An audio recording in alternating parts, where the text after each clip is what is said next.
যে মহান মুক্তিযুদ্ধ হয়েছে সেই মুক্তিযুদ্ধের রক্ত যাদের হাতে এখনো শুকায়নি তারা এই দেশে রাজনীতি করে, আর যারা এই রাষ্ট্রকে জন্ম দিয়েছে তারা এই দেশে রাজনীতি করতে পারে। আওয়ামী লীগ একটা বড় দল, তারা মুক্তিযোদ্ধার চেতনার দল, মুক্তিযুদ্ধকে ভালোবাসে, বঙ্গবন্ধুকে ভালোবাসে, কিন্তু আমরা দেখতেছি ইদানিং একটা চক্র মুক্তিযুদ্ধকে মুছে দিতে চায়। এটা সম্পূর্ণ অবৈধ নির্বাচন। এই নির্বাচন জনগণ মেনে নিবে না, শুধু শুধু আমাদের রাষ্ট্রের টাকাগুলো অপচয় করছে।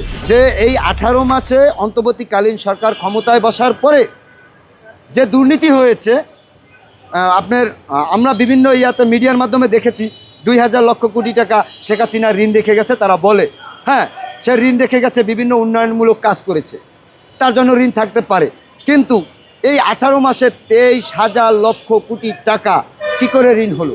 আসলে দেখেন, 12 তারিখের যে নির্বাচনটা, এটা একটা পাতানো নির্বাচন। আমি মনে করি এই নির্বাচন সুষ্ঠুভাবে যে হবে এটা আমার মনে হয় না। কারণ আমরা দেখেছি 1971-এর যে মহান মুক্তিযুদ্ধ হয়েছে সেই মুক্তিযুদ্ধের রক্ত যাদের হাতে এখনো শুকায়নি তারা এই দেশে রাজনীতি করে, আর যারা এই রাষ্ট্রকে জন্ম দিয়েছে তারা এই দেশে রাজনীতি করতে পারবে না।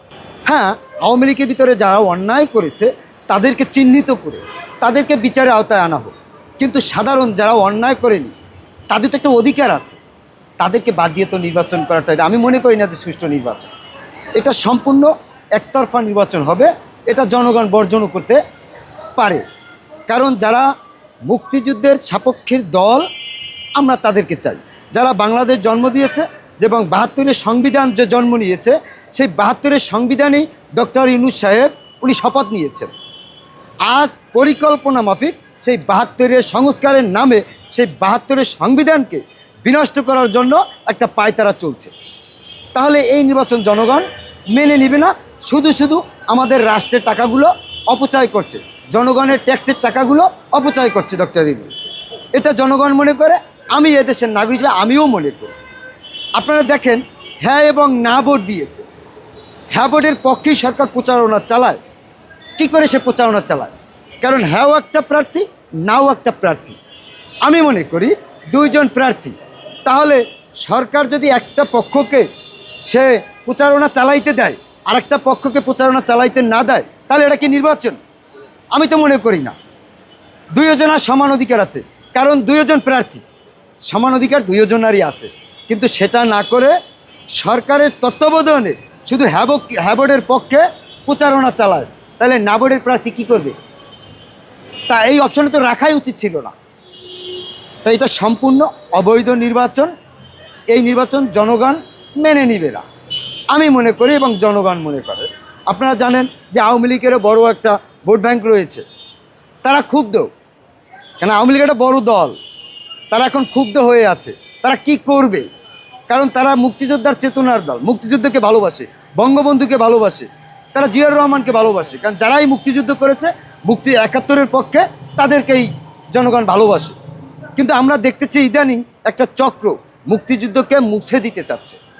তা আমি মনে করি জনগণকে আমি আহ্বান করব, যারা মুক্তিযুদ্ধের পক্ষে থাকবে, 71-এর পক্ষে থাকবে, তাদেরকে আমরা জয়যুক্ত করব। আর নির্বাচন জনগণ দিতে যায় কি না সেটারও একটা আশঙ্কা আছে।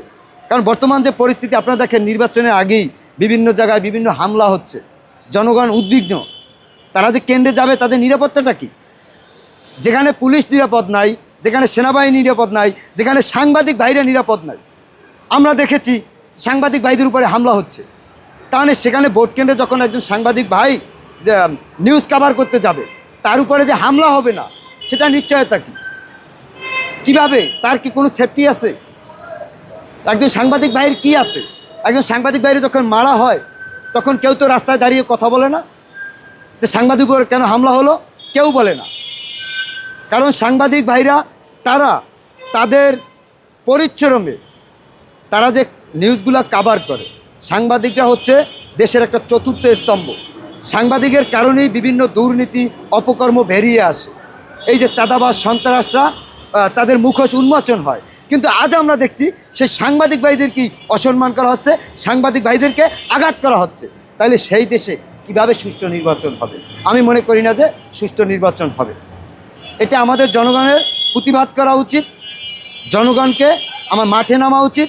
ডক্টর ইউনূস এই 18 মাসে যে দুর্নীতি করেছে, তার হিসাব জনগণের নেওয়া উচিত।